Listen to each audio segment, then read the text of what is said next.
Assalamualaikum warahmatullahi wabarakatuh. Di sini saya akan menjelaskan tentang teori analisis wacana kritis sebagai pemenuhan tugas ujian tengah semester mata kuliah literasi berbahasa. Pastinya kalian semua sebagai mahasiswa dan mahasiswi sudah tidak asing dengan kata-kata analisis, wacana, kritis, dan pasti juga sudah memahami apa itu analisis, wacana, dan apa itu kritis. Jadi, saya akan menjelaskan tentang analisis wacana kritis sesuai yang saya pahami dan sesuai apa yang saya mengerti.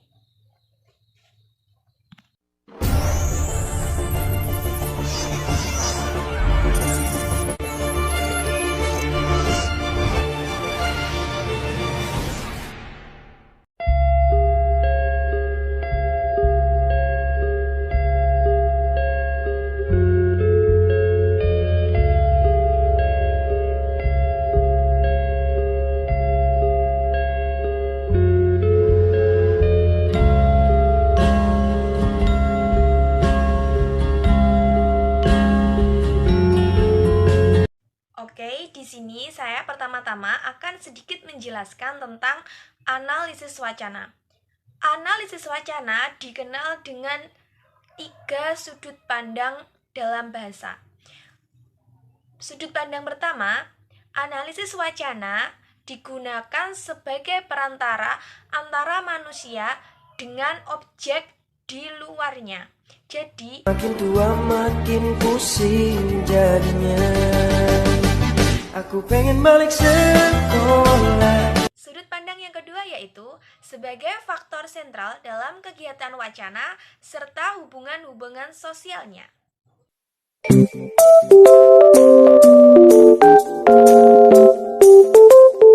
Oke, sekarang sudut pandang yang terakhir, yaitu sudut pandang yang ketiga. Sebagai representasi dalam membentuk subjek tertentu, tema-tema wacana tertentu, dan strategi-strategi tertentu di dalamnya. Analisis wacana digunakan untuk membongkar kuasa yang ada di dalam setiap proses bahasa.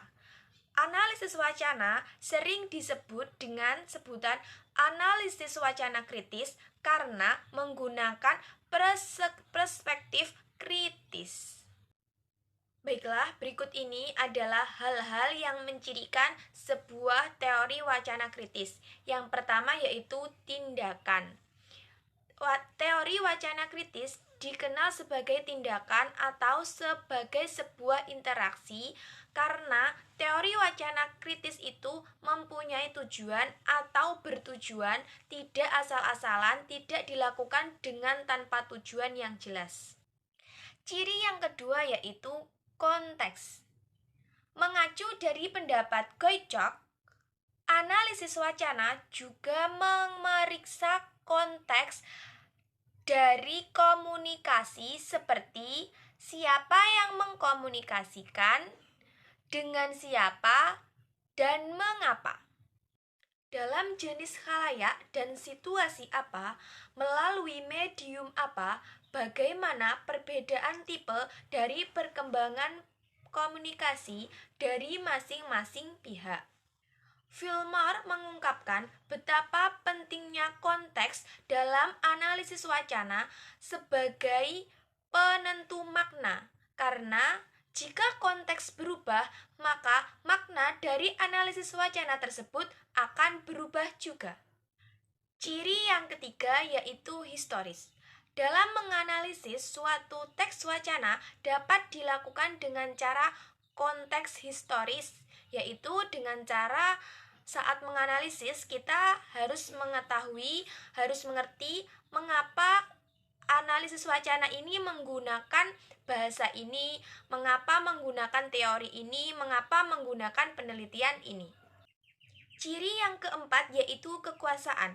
Semua wacana yang muncul dalam bentuk teks atau percakapan atau apapun itu disebut dengan pertarungan kekuasaan. Konsep pertarungan kekuasaan adalah kunci hubungan wacana dengan masyarakat. Hubungan antara kekuasaan dan wacana dapat dilihat dari apa yang dinamakan kontrol. Kontrol dalam wacana dapat dilihat dari kontrol atas konteks dan kontrol atas struktur wacana. Kontrol atas konteks dapat dilihat dari siapa seseorang yang boleh berbicara atau seseorang yang harus atau wajib berbicara, sedangkan yang lain hanya sebagai pendengar saja. Sedangkan kontrol atas struktur wacana yaitu dapat dilihat siapa orang yang memiliki kekuasaan. Biasanya orang yang memiliki kekuasaan bisa melarang, bisa menyuruh apa yang boleh dibicarakan, apa yang boleh dikeluarkan, apa yang boleh dimasukkan, dan apa yang boleh diungkapkan, dan yang lain hanya bisa diam. Ciri yang kelima yaitu ideologi. Wacana biasanya digunakan oleh kelompok atau seseorang atau perorangan untuk mengkomunikasikan sesuatu yang dimilikinya, kekuasaan yang dimilikinya agar terlihat sah dan layak di mata seseorang. Analisis wacana kritis mempunyai beberapa pendekatan. Yang pertama, analisis bahasa kritis. Yang kedua, analisis wacana pendekatan Prancis. Yang ketiga, pendekatan kognisi sosial. Yang keempat, pendekatan perubahan sosial. Dan yang terakhir, yang kelima, pendekatan wacana sejarah. Baiklah, cukup sekian yang dapat saya jelaskan, cukup sekian yang dapat saya sampaikan.